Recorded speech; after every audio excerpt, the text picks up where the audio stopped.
Da, da, da, da, da, da. Paul Leary with you as we start a new broadcast in a new year.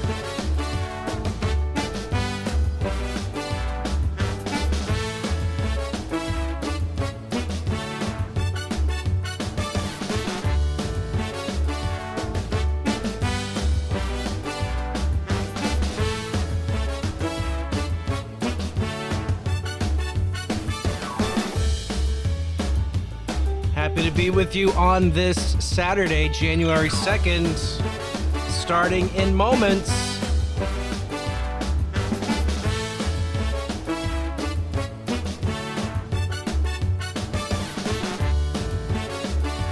Ba, ba, ba, ba, ba, ba.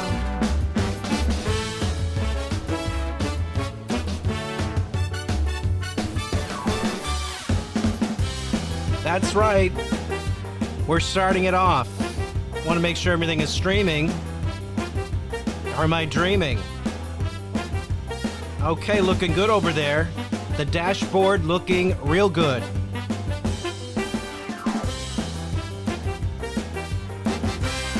As we count down. 17 days, 17 hours, 16 minutes, 30 seconds, and then it's all over. And then it all begins. This is the year that wasn't. Or that was the year that wasn't, right?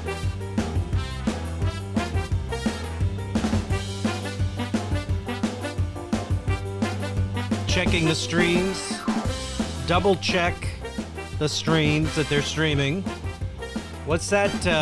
Yeah, measure twice, cut once. Same thing.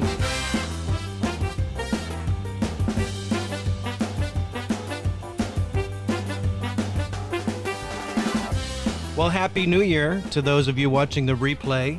I am Paul Leary, and it is Saturday, January the 2nd, live from Miami, here in the beautiful Sunshine State. You see the palm trees behind me.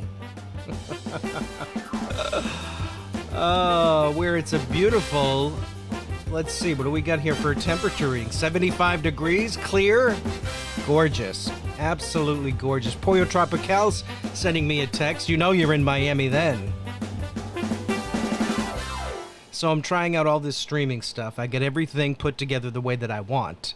And today, what I thought would be a great start to the new year was to check in with my favorite, Nicole Sandler, who the other day took Dave Barry's writing and she read the his year wrap-up that was in the Miami Herald and various newspapers. Always hilarious, always fantastic. When Nicole Sandler sits down to do her here show, it is right here. She's the producer, booking the guests, pulling the audio, planning the show, the engineer, running the controls, troubleshooting any problems, playing the sounds, calling the guests, and she's the webmaster, writing the blog, posting the podcast, maintaining the website, not to mention the host, interviewing the guests, explaining the issues, giving opinions, and calling out the bad guys. The Nicole Sandler Show. Ah, what a year it's been. This is our final get-together for 2020, a year that'll go down in the record books as one of the worst ever. So I didn't do a show recapping the events of the year for the first time in many years because, well, 2020. Enough said, right? But every year, humorist, author, syndicated columnist Dave Barry, whose home base is down here in the Miami Herald, takes on the task of documenting the year in review. Today, I will share with you his look back at 2020. Dave Barry goes into detail, so get comfortable, because we're going to look back through the year we're so happy to see end. So now it's time to look back at the year we're all thrilled to see end. Again, I chose to break with my tradition and not produce an end-of-the-year show looking back on this year. Instead, I will read to you from the Miami Herald and syndicated nationally, Dave Barry's Year in Review 2020, subtitled, "And We Thought Past Years Were Awful." So Dave Barry writes, "We're trying to think of something nice to say about 2020. Okay, here goes. Nobody got killed by the murder hornets, as far as we know. That's pretty much it. In the past, writing these annual reviews, we have said harsh things about previous years. We owe those years an apology. Compared to 2020, all previous years, even the disco era, were the golden age of human existence. This was a year of nonstop awfulness, a year when we kept saying it couldn't possibly get worse, and it always did. This was a year in which our only moments of genuine, unadulterated happiness were when we were able to buy toilet paper, which is fitting because 2020 was one long, howling Category 5 crap storm. We sincerely don't want to relive this year, but our job is to review it. If you would prefer to skip this exercise in masochism, we completely understand. If, however, you wish for some sick reason to re-experience 2020, now is the time to put on your face mask, douse your entire body with hand sanitizer, and then, to be safe, don a hazmat suit as we look back at the unrelenting insanity of this hideous year, starting with January, which begins with all of Washington as well as parts of Virginia and Maryland gripped by the gripping historic drama of the impeachment of Donald Trump. Remember that? How gripped we were? To set the stage, back in December, the House of Representatives passed 2 articles of impeachment, after which Nancy Pelosi, in accordance with the U.S. Constitution, handed out souvenir signing pens. Everyone expected that Pelosi would then send the articles to the Senate. But as of early January, the Senate had not received them. People are wondering if Pelosi, what with her various official duties and hairdresser appointments, simply forgot to send the articles. Or maybe she tried to send them, but because of a bureaucratic snafu, they wound up at a different federal entity, such as the Coast Guard. Eventually, however, the articles arrived at the Senate, where Majority Leader Mitch, the Undertaker McConnell, promises that the impeachment issue will receive full and fair consideration. He is, of course, joking, but this is not obvious because even when Mitch is in a jovial mood, he looks like a man passing a kidney stone the size of the Hope Diamond. Meanwhile, in other political news, all eyes are on Iowa as it prepares for the caucuses, which are closely scrutinized because they are the first opportunity for a tiny group of unrepresentative voters to engage in an incomprehensible and deeply flawed process by which they anoint presidential candidates who traditionally go on to fail. This year, in an effort to modernize the caucuses, the Iowa Democratic Party has upgraded from its old-fashioned manual reporting procedures to a modern, state-of-the-art app based on the same software used in the Boeing 737 MAX airliner. In international news, the big story is a U.S.-targeted drone strike ordered by Trump, which kills Iranian military leader Qasem Soleimani, thereby triggering World War III and forcing the United States to reinstate the military draft, at least on Twitter. Iran responds, this is a good indicator of what kind of a year it'll be, by shooting down a Ukrainian airliner. Elsewhere abroad, Chinese news media report that a man in a city named Wuhan died of a mysterious virus. This is not considered a big deal in the United States since it has nothing to do with either impeachment or the Iowa caucuses. A much bigger international story concerns Prince Harry and Meghan, Duchess of Sussex, who announced via Instagram that they are sick and tired of being part of the British royal family and want to just be regular, normal, everyday, hardworking folks making millions of dollars solely because one of them was born into and the other one married into the British royal family. This plunges Great Britain into a crisis the likes of which it has not been plunged into since Brexit. The crisis finally ends when, after a royal summit with Queen Elizabeth II, described by participants as frank and heartfelt, Meghan and Harry are beheaded. In sports, Major League Baseball is rocked by scandal with the release of a report concluding that the Houston Astros engaged in an elaborate multi-year cheating scheme, which critics charge enabled the team to win the 2017 World Series, as well as 6 congressional seats in the 2018 midterm elections. By way of punishment, the league, sending a clear message to would-be cheaters, rules that all players involved in the scheme will continue to play baseball in exchange for enormous amounts of money. Speaking of scandal, in February, Washington and its suburbs remained gripped by the United States Senate's historic impeachment trial of President Trump, with Democratic prosecutors arguing that Trump illegally pressured Ukrainian leaders to benefit him politically, while the Republican defense team, employing an alibi strategy, claims that Trump was playing golf at the time. under the watchful eye of Chief Justice John Roberts, who's kept from nodding off by a law clerk armed with a pellet gun. Everyone, in accordance with Senate rules, repeats everything 127 times, after which the Republican majority, to the surprise of anyone who has the IQ of a sponge cake, acquits the Republican president. Washington and its suburbs immediately start looking around for a new historic thing to be gripped by. In the midst of the impeachment drama, Trump delivers the State of the Union address. An awkward affair that begins with Speaker Pelosi refusing to use the traditional high privilege and distinct honor introduction. Then Trump refusing to shake Pelosi's hand. Then Pelosi tearing up her copy of Trump's speech. Then Trump hocking a loogie onto Pelosi's suede pumps.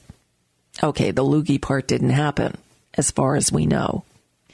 In other political news, Iowa Democratic Party officials sense that there may be a problem with their new app when it declares that the winner of the state's caucuses with 43 million delegates is Walter Mondale, followed by the Houston Astros, who also win the Super Bowl.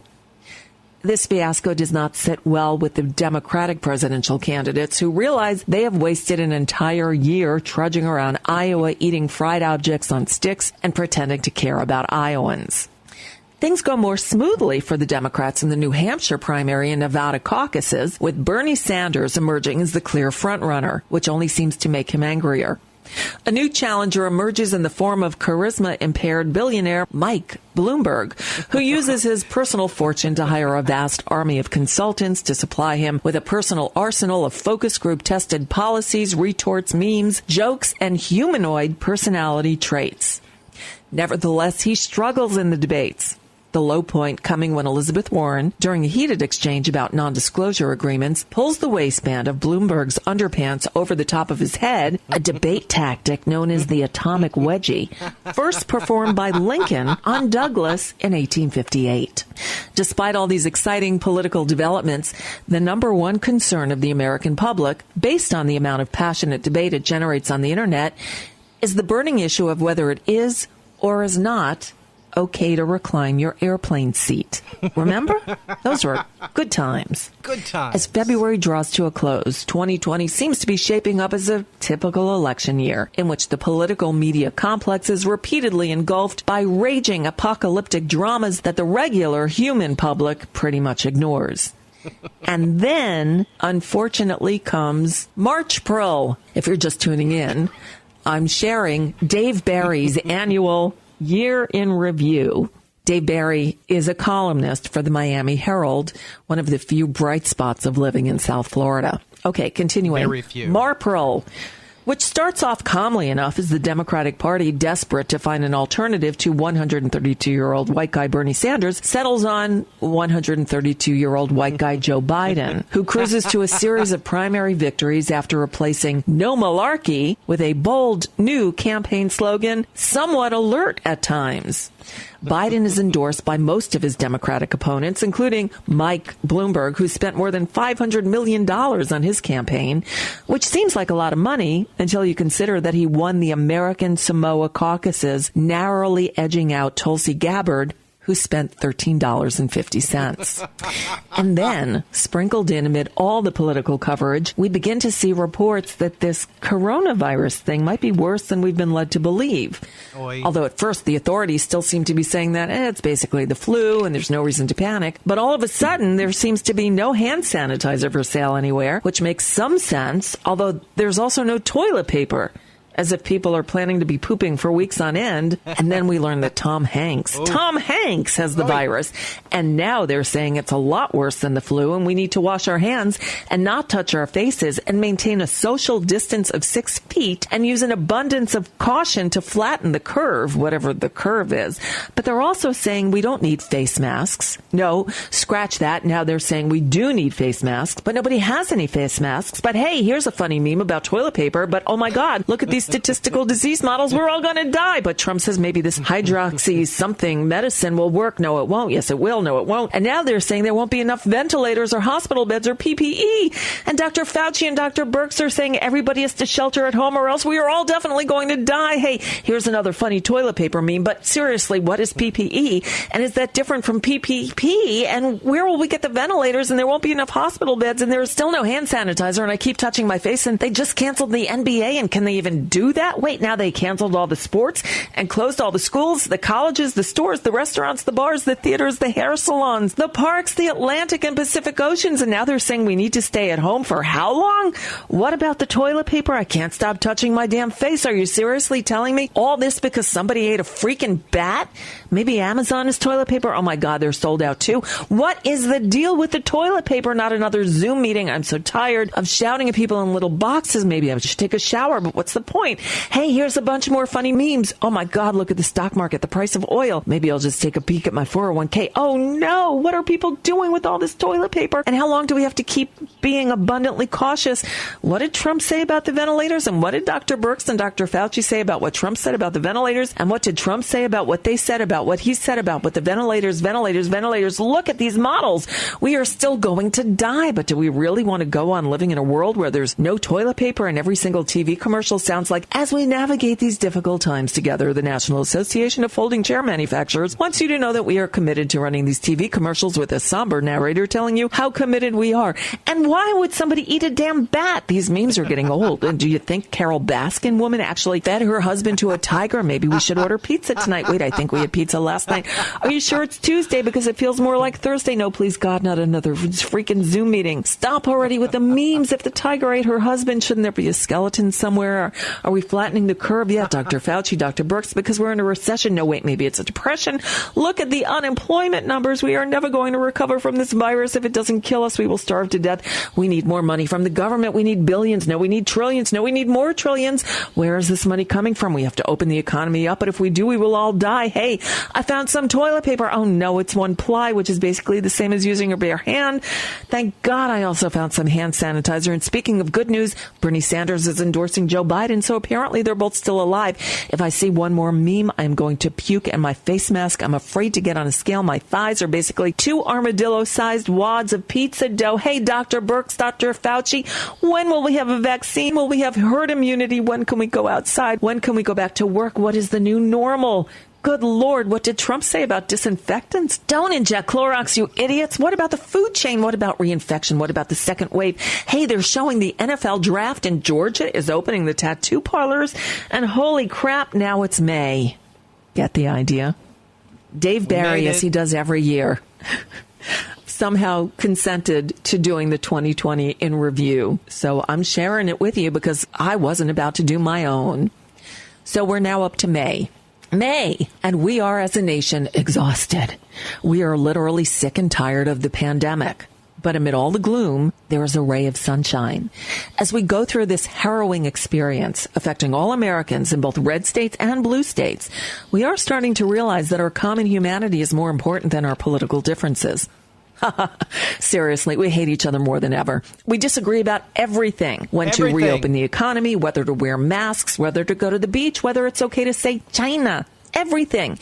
Each side believes that it is motivated purely by reason, facts, and compassion, and that the other side is evil and stupid and sincerely wants people to die.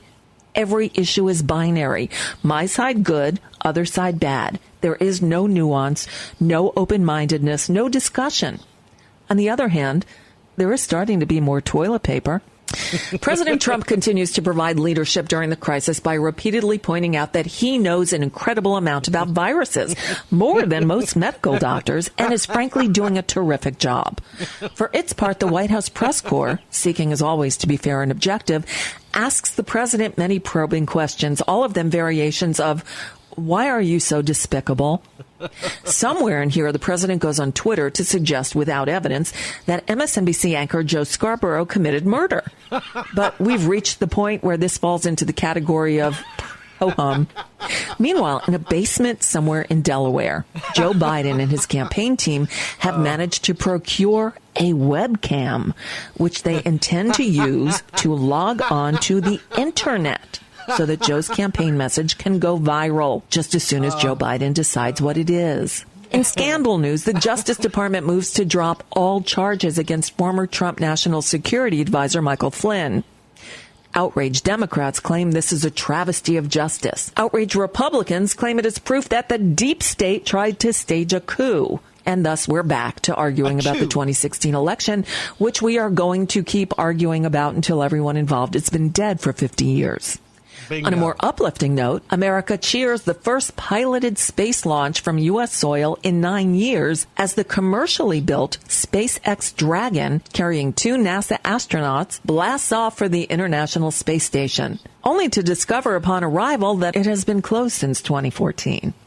Here we should at least mention the arrival of the Asian murder hornets. In any other year, they would have been a huge story comparable to famous celebrity pests of the past, such as killer bees or the cast of The Jersey Shore.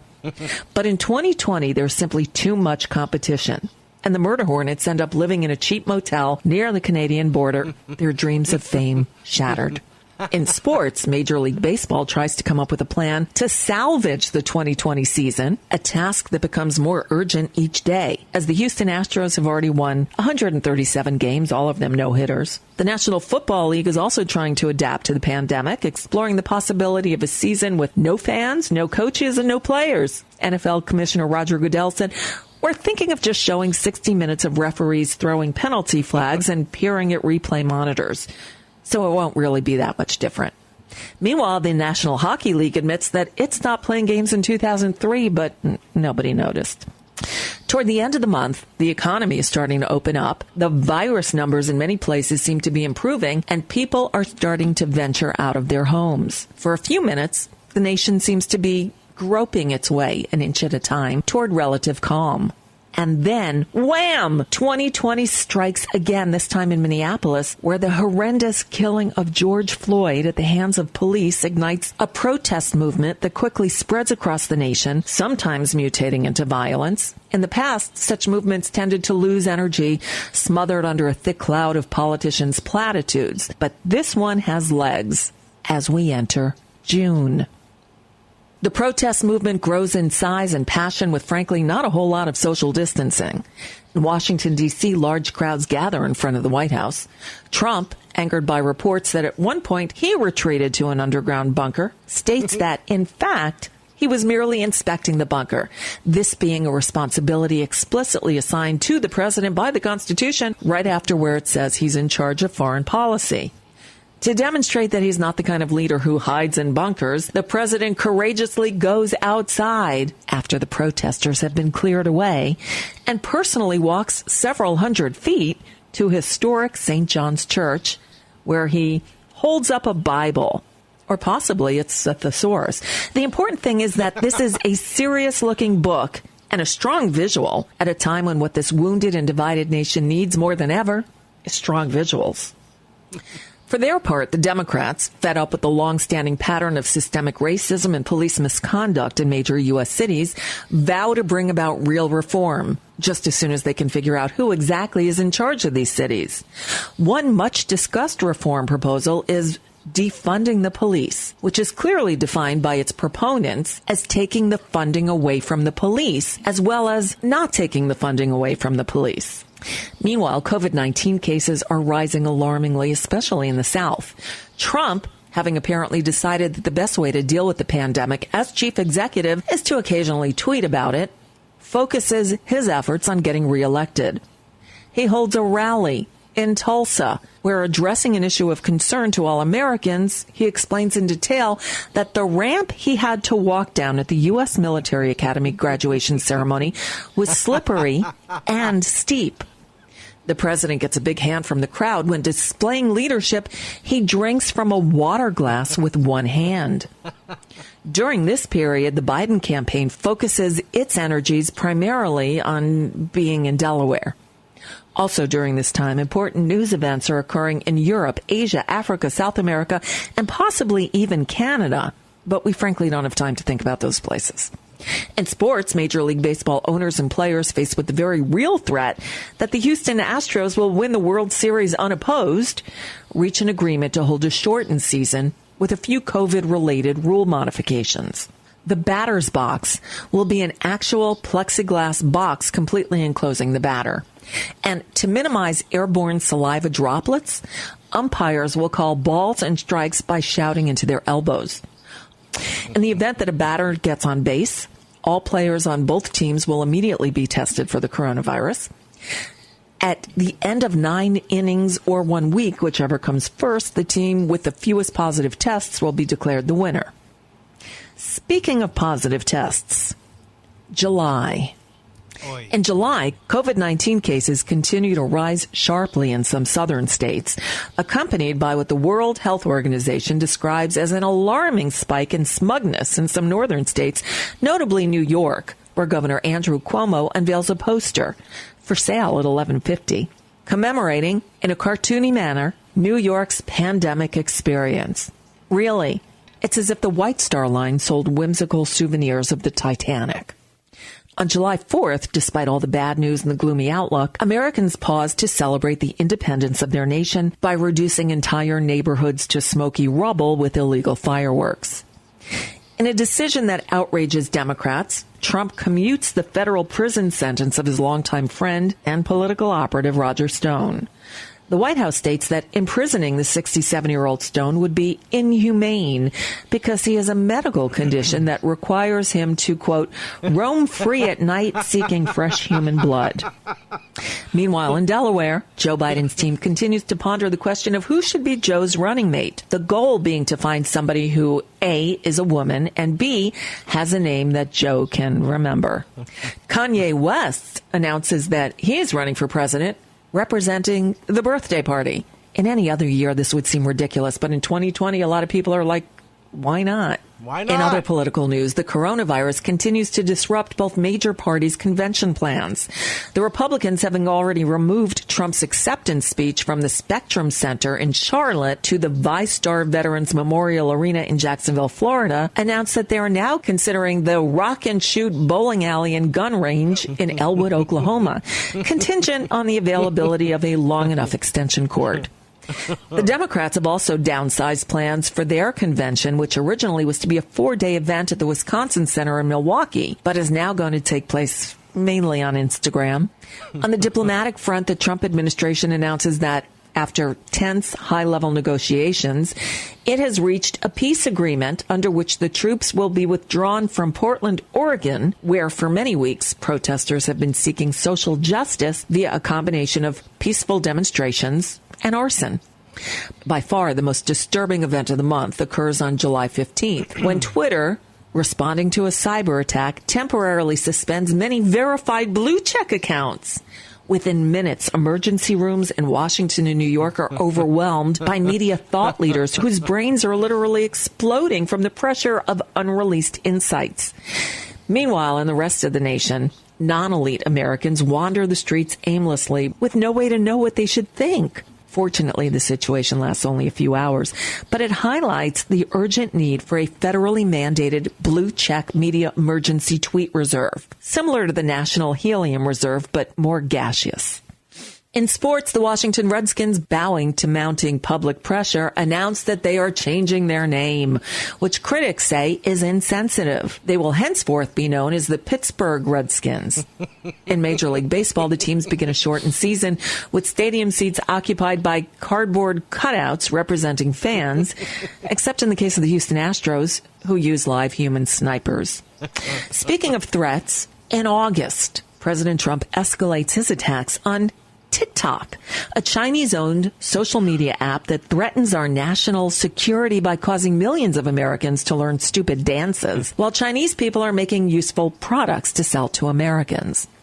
The president wants to force TikTok to be sold to Microsoft, apparently in the hope that Microsoft will render it unusable by means of updates. In other foreign policy action, Trump brokers a historic Middle East peace agreement, which, along with the estimated 45 previous historic Middle East peace agreements, brings the Middle East one step closer to potentially being on the verge of reaching the brink of what could someday become a stepping stone to lasting peace, although you shouldn't hold your breath. Meanwhile, at home, the nation's mood is increasingly tense and angry as Americans are bombarded all day, every day with a constant stream of news about protests, boycotts, disruption, despair, and rage. And that's just on SportsCenter.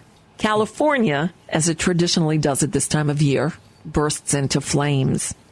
Adding to the citizens' misery are rolling electrical blackouts, possibly related to the fact that the state's legislature has banned all sources of electricity except windmills and 9-volt batteries.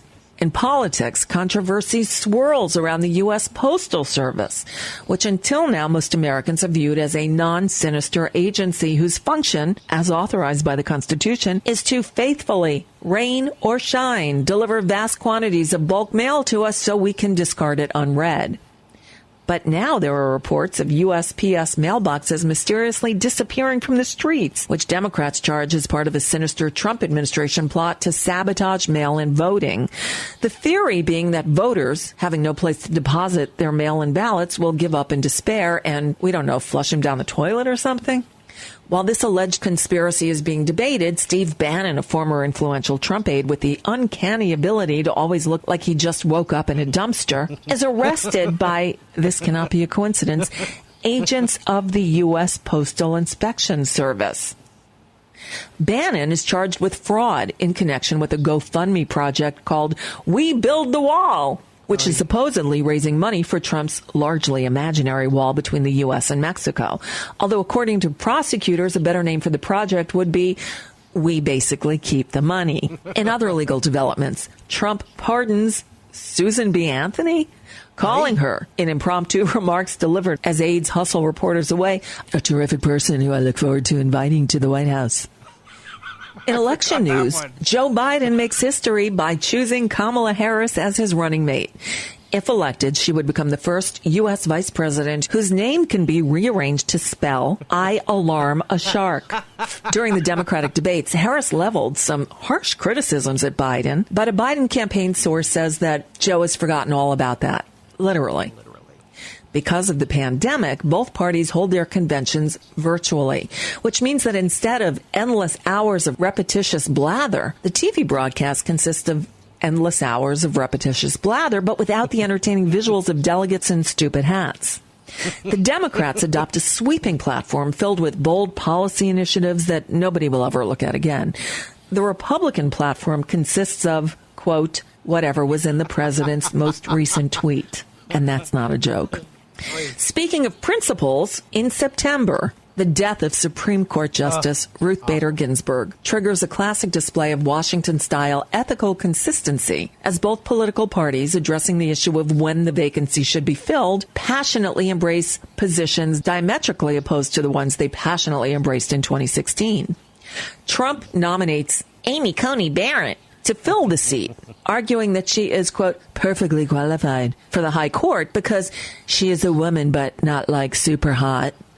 Critics allege that Barrett belongs to a dangerous religious cult that subjugates women by forcing them to become Supreme Court justices. Everyone prepares for a cordial and informative confirmation process. In other news, the New York Times, in a politically devastating career-ending bombshell report, reveals that an analysis of Trump's tax records shows that pretty much his only major success as a businessman has been playing the part of a successful businessman on a TV show.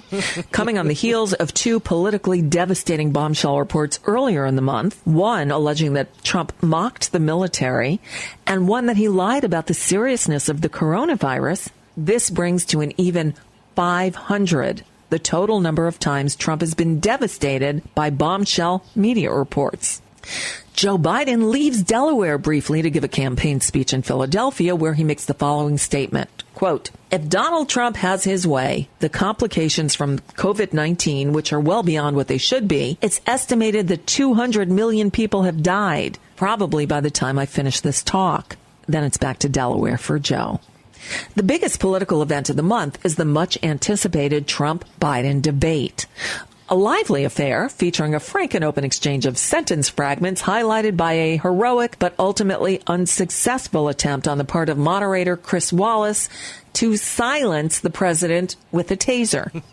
Biden inspires his supporters by appearing, most of the time, to be fully aware that he is participating in a debate. For his part, Trump displays presidential leadership by firmly yet calmly reassuring an anxious nation that the election will be a complete fraud.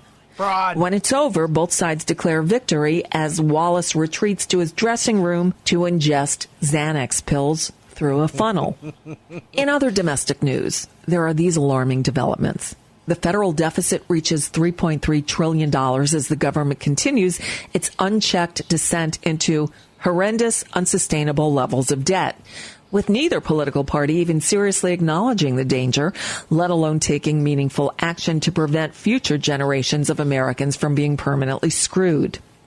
The Kardashians decide to stop making Keeping Up with the Kardashians. Meanwhile, as fires continue to devastate the West, the California legislature, meeting in emergency session, votes to ban lightning. Abroad, the Middle East moves a step closer to eventually being on the verge of approaching the threshold of what could someday become a pathway to lasting peace, as the Trump administration announces yet another historic agreement, this one involving Bahrain, which the president says is, quote, apparently a country over there.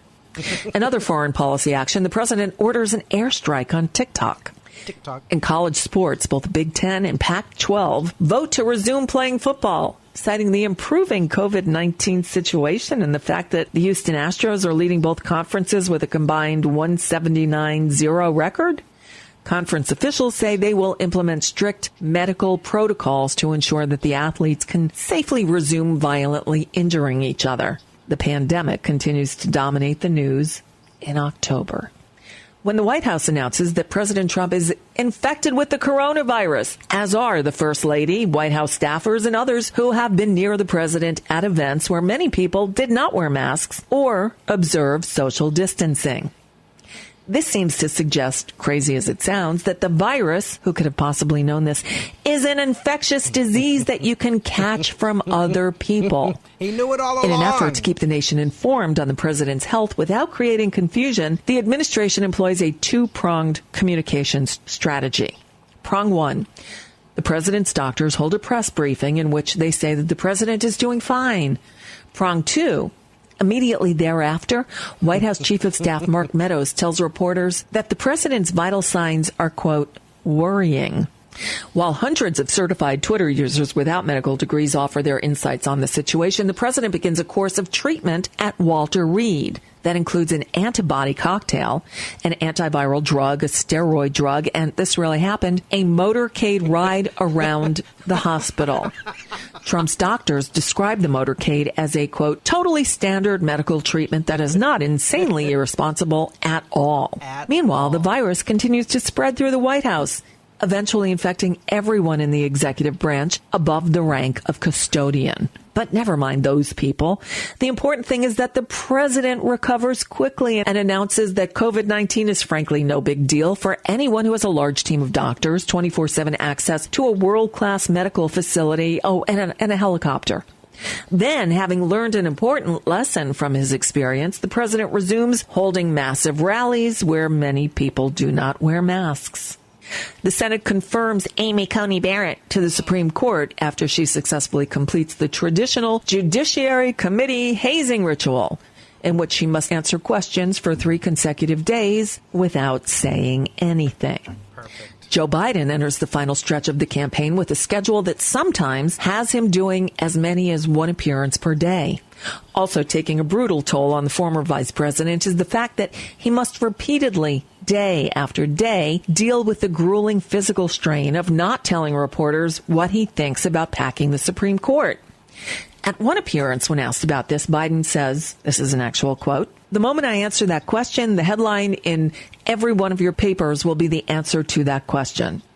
While reporters wrestle with the Confucian profundity of the statement, Joe is whisked back to Delaware.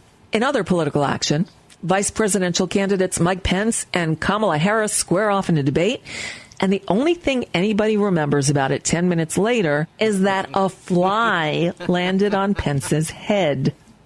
2 weeks later, Trump and Biden have their second debate, during which Trump accuses Biden of wanting to force Americans to have tiny little small windows.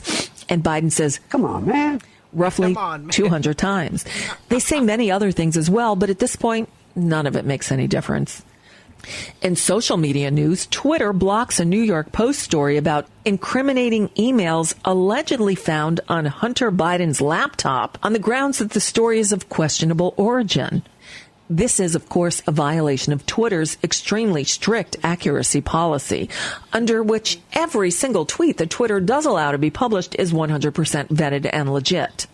In sports, the coronavirus causes major disruptions in the fall football schedule, the result being that on a single afternoon, the New York Jets wind up losing to both the Kansas City Chiefs and Vassar. On a happier note, the World Series for the 11th year does not in any way involve the New York Yankees. October comes to a close with Halloween, a spooky, scary time when the nation is haunted by a relentless onslaught of political attack ads in which basically every candidate for public office is depicted as a hideous, blood-sucking ghoul.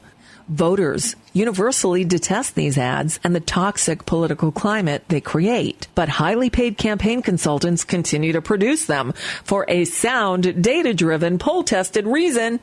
These consultants are scum. With October finally over, a divided, weary nation trudges into the crucial month of November. When finally, after all the politics and the platitudes, the debates and the demagoguery, the rallies and the riots, the allegations and the alliteration, it's time for the American people to do what they have done since the founding of the Republic: eat all their leftover Halloween candy.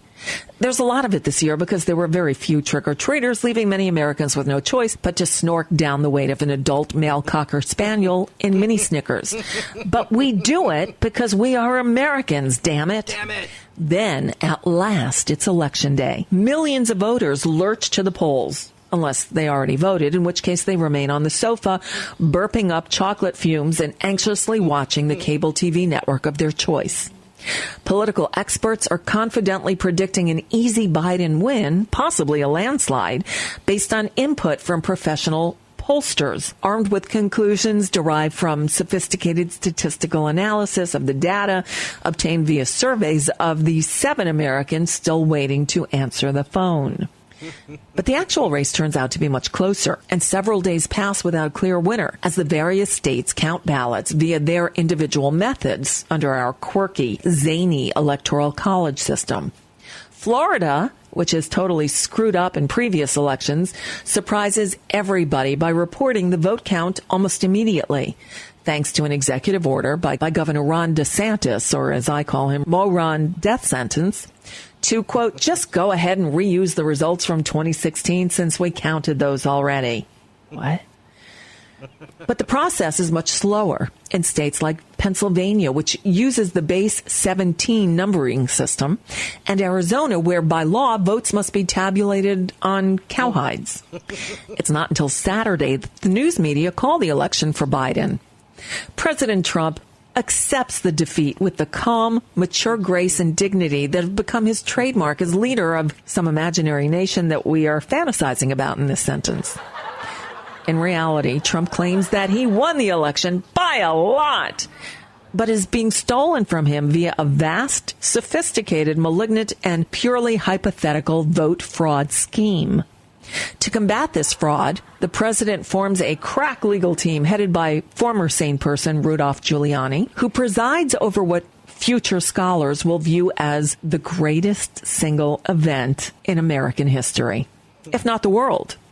This occurs when the president announces via tweet that his lawyers will hold a news conference at Four Seasons Philadelphia.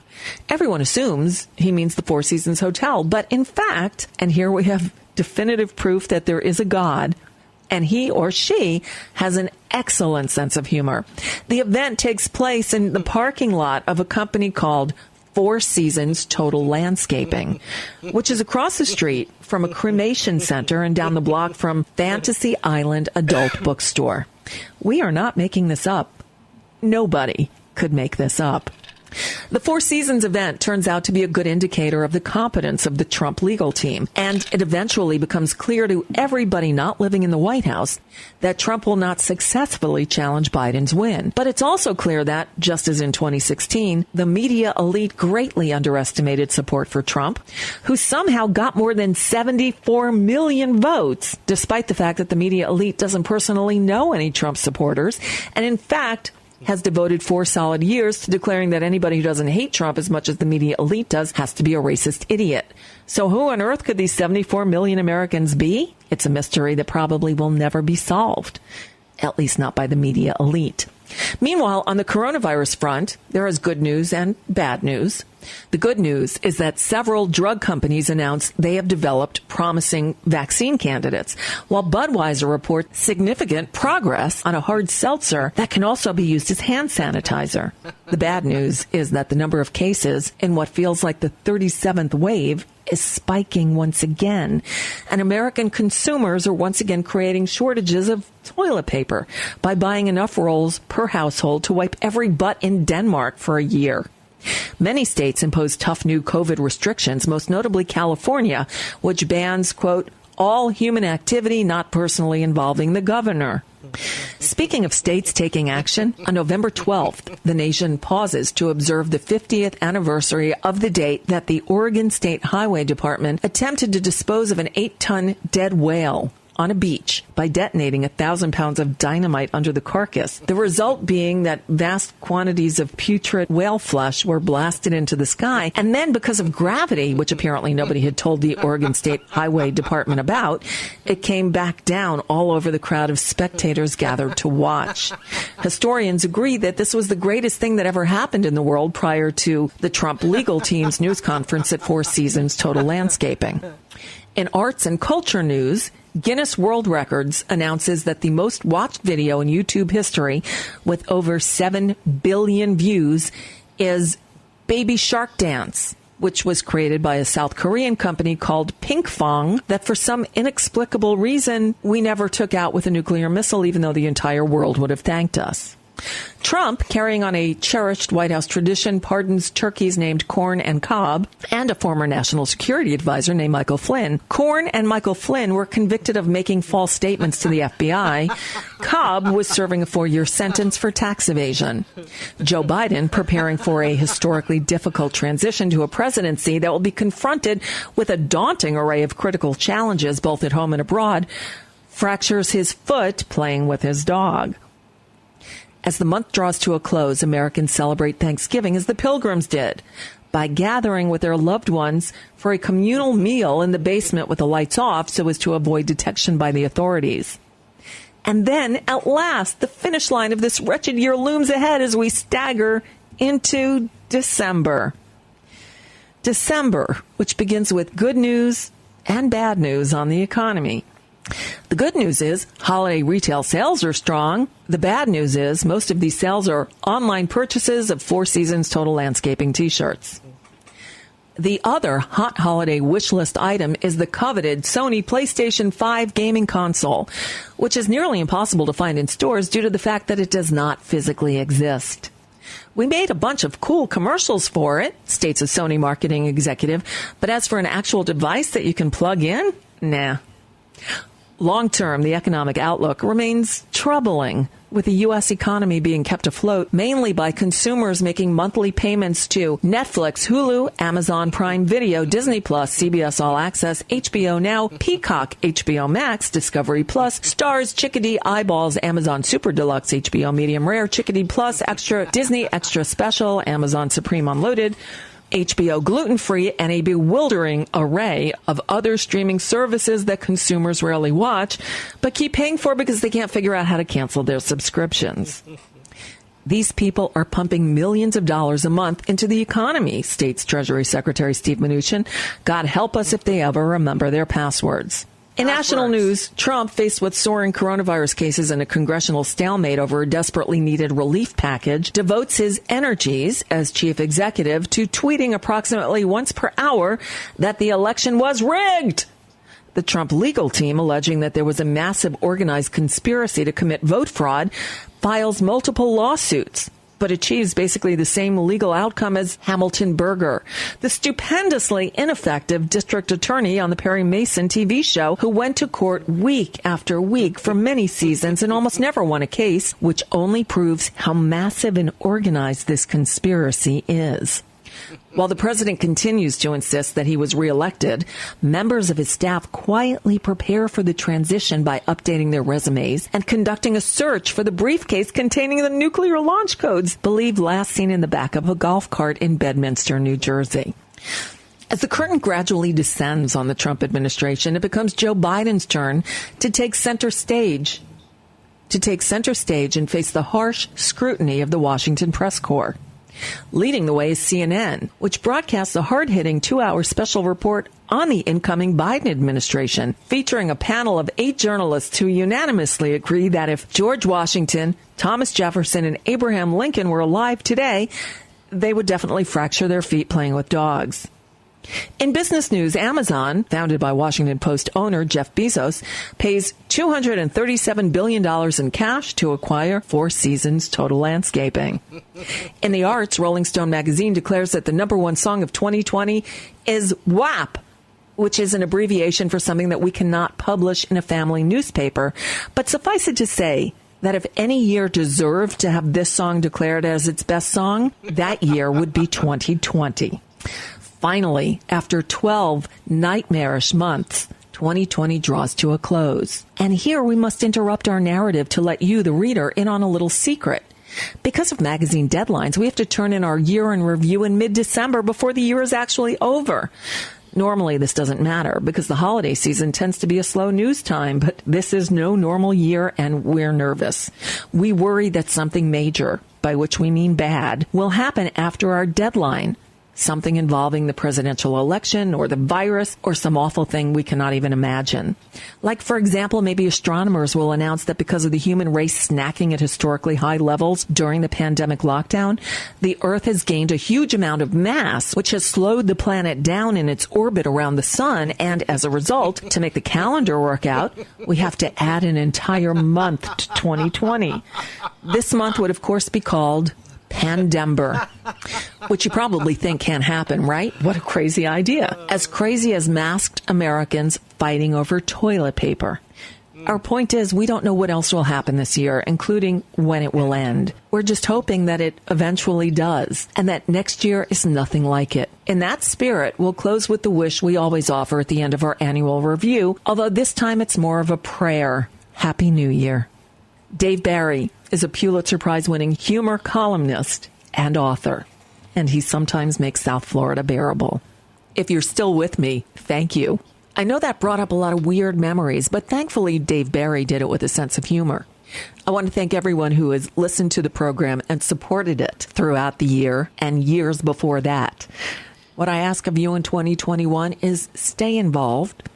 If you enjoy the show, share it with people who might also enjoy it.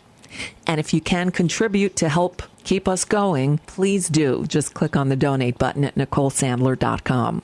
This show runs without a paywall because so many people are hurting, either still hurting or newly in severe financial difficulty because of what's happening in our world.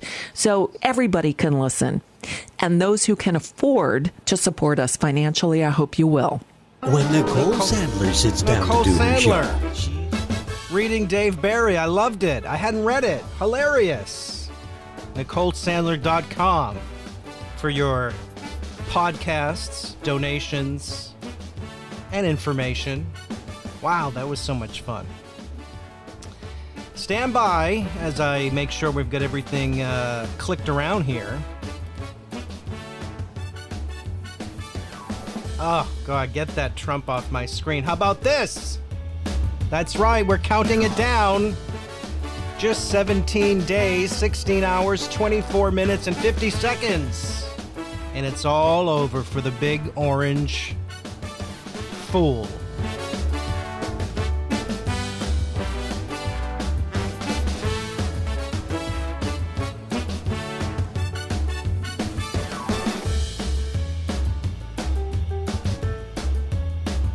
Thanks for being part of my test.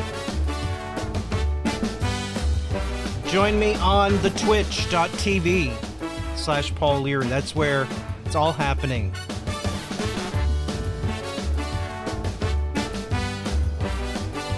Ba, ba, ba.